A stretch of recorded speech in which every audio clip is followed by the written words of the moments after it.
C'est bon. Focus.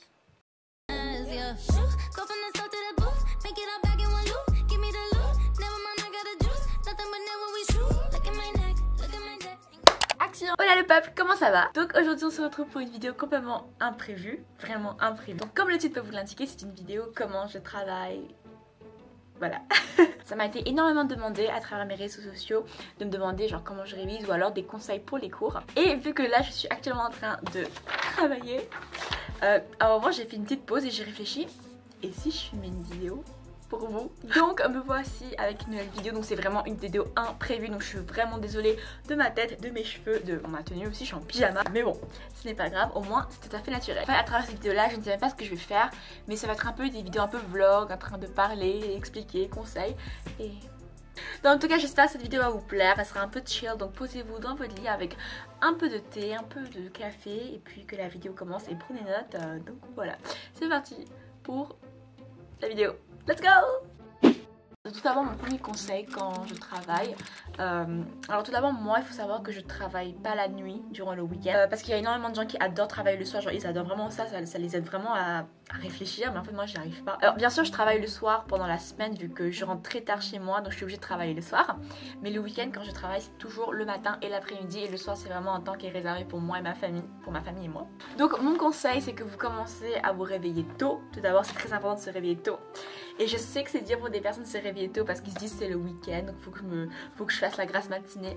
Mais moi en tout cas comment je travaille c'est que je me lève tôt, je me lève à 6h, 6h30 du matin pendant le week-end. Le monde appartient à celui qui se lève tôt.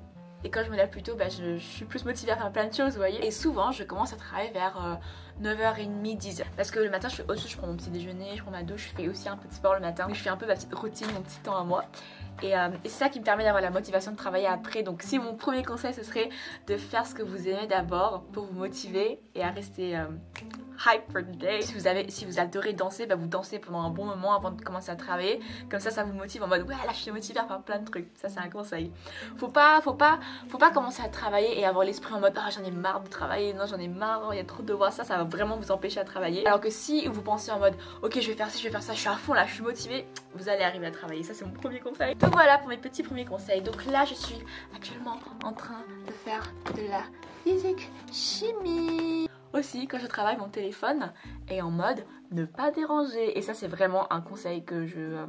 attendez, là c'est mon premier, c'est mon deuxième conseil, c'est de faire en sorte de ne pas être dérangé par des bruits parasites ou des choses parasites comme le téléphone. Donc moi ce que je fais c'est que je mets mon téléphone en ne pas déranger, ou des fois je l'éteins complètement. Et en fait moi quand je travaille des exercices, comme là par exemple le titre de la leçon c'est activité humaine et besoins en énergie, et bien en fait je tape ce titre de leçon sur mon ordinateur et j'ouvre plusieurs onglets qui me donne des leçons de ça, et donc je travaille, je fais les exercices, et quand il y a un truc que je comprends pas, j'ai mon ordinateur qui est devant moi avec déjà les leçons dessus, donc après je cherche et je lis pour mieux comprendre.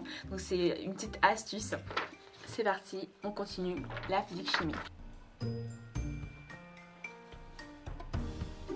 Donc ça aussi c'est isotope.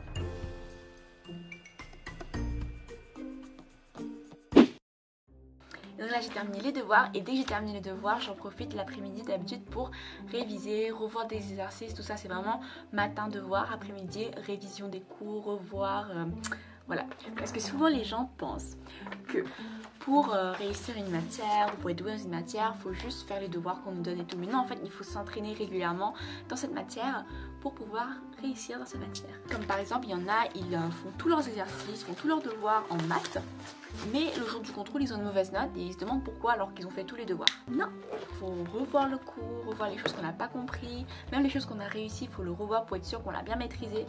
Ça peut paraître comme une tâche difficile, mais il faut vraiment avoir la motivation pour le faire. Si vous voulez vraiment être doué dans une matière, il faut vraiment que vous donnez les moyens.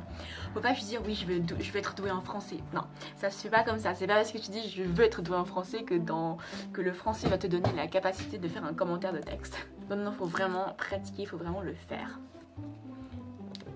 J'ai un 17 en anglais. C'est quel contrôle?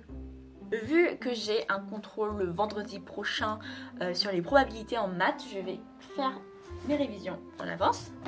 Donc il faut savoir que moi j'ai toujours depuis la seconde un cahier de révision. Donc là c'était mon ancien cahier de révision. Je sais pas combien de cahiers de révision j'ai tellement j'en ai plein, j'adore ça.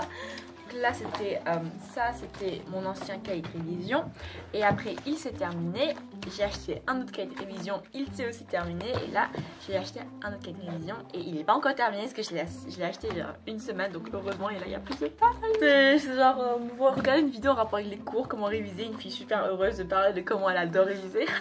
Il faut savoir que moi pour les maths je ne regarde jamais sur internet, c'est à dire que je vais pas chercher des cours sur internet, je vais pas chercher des exercices, des réponses, des exercices, des DM ou des contrôles sur internet parce que j'arrive pas parce que les maths en fait, faut être doué en maths, faut connaître ces formules. Tu peux pas faire des maths sans ne pas connaître les formules. Et c'est pour ça qu'il faut apprendre ton cours, il faut apprendre le cours. Alors certes les maths c'est vrai, il faut pratiquer énormément l'exercice, mais si tu connais pas ton cours, tu peux pas faire l'exercice. Il y a des gens ils aiment pas apprendre leur cours, ils trouvent que ça sert à rien d'apprendre le par cœur, mais tu as besoin de cette formule pour ton cours et si tu ne le connais pas, bah, ça sert à rien. Moi comment je fais pour réviser mes maths?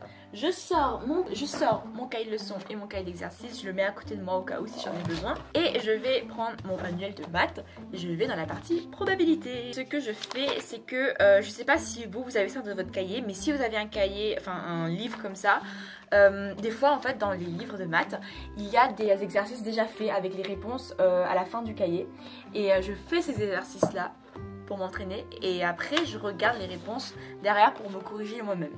Après que j'ai fait ça pendant une bonne vingtaine de minutes ou trentaine de minutes, je vais, en fait, si vous regardez mon cahier d'exercices en maths, ça m'arrive de faire des erreurs en maths. Et par exemple, si un exercice comme là, par exemple, cet exercice-là, j'avais eu 2 mauvaises réponses.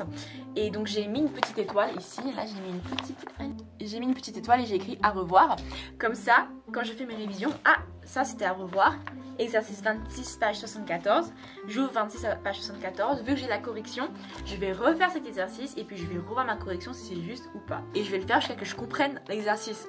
Voilà. Ça sert à rien de trouver une solution au hasard sans comprendre ce que vous faites. Après que j'ai fait ces exercices que j'ai regardés après à revoir et les avoir fait, je vais relire mon cours. Et vous allez dire c'est pas un peu à l'envers, pas d'abord relire son cours avant puis faire les exercices. Moi c'est comme ça que je fonctionne parce qu'après avoir fait tous ces exercices là, c'est comme si quand je relis le cours, c'est un peu comme l'étirement à la fin des exercices que vous faites pendant le sport. C'est super intense que vous faites plein d'activités d'exercices comme ça et tout en sport et à la fin vous finissez avec des étirements. C'est exactement la même chose que je fais en maths. Je fais plein d'exercices là, j'essaie de comprendre et tout, puis à la fin je relaxe en mode ok je relis le cours, c'est bon ça j'ai compris, c'est ce que j'ai fait dans cet exercice, nanana. Et là-dessus ça dure 1h30, 2h, 2h30, maximum 4 heures. Parce que je me rappelle pour les polynômes de second degré j'avais pris 3 heures pour réviser, tout faire, tout ça et j'ai eu un 18 donc voilà. Maintenant je vous ai expliqué comment je travaille mes maths, donc je vais partir faire mes maths. Voilà. Là en fait je viens de terminer de travailler au moins genre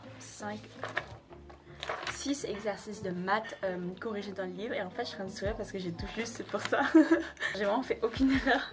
Donc je suis contente, ça veut dire que je sais appliquer les formules, voilà.